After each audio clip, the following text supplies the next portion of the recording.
नमस्कार मित्रांनो, आजच्या या व्हिडिओमध्ये आपण लॅक्टोलोज सोल्यूशनबद्दल माहिती बघणार आहोत। हे जे लॅक्टोलोज सोल्यूशन आहे हे मार्केटमध्ये वेगवेगळ्या ब्रँडने उपलब्ध असते, जसे की सिरप डुप्लेट, लूज, MT, इझीलॅक असे वेगवेगळे ब्रँड नेम असणारे लॅक्टोलोज सोल्यूशन कोणत्याही मेडिकल स्टोअरमध्ये इझिली भेटून जाते। तर याचा नेमका यूज काय आहे, कोणत्या कंडिशनमध्ये हे लॅक्टोलोज सोल्यूशन आपण वापरतो? तर पहिला आहे कॉन्स्टिपेशन।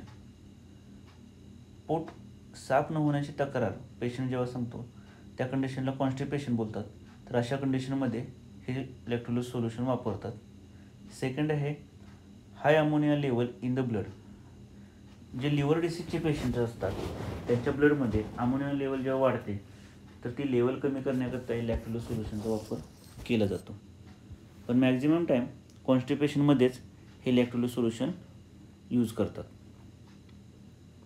हे जे लॅक्टोलोज सोल्यूशन आहे नेमके कसे वर्क करते, कसे काम करते?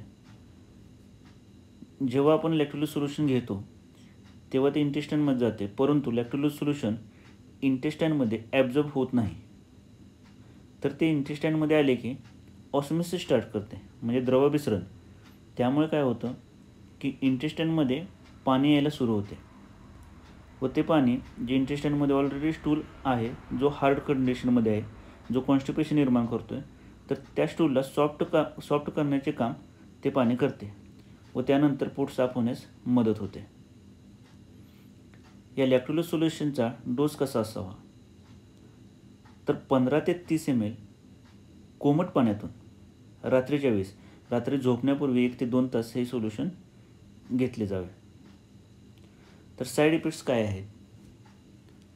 तर गॅसेस होणे, ब्लोटिंग होणे, स्टमक पेन, पोट दुखू शकते, डायरिया।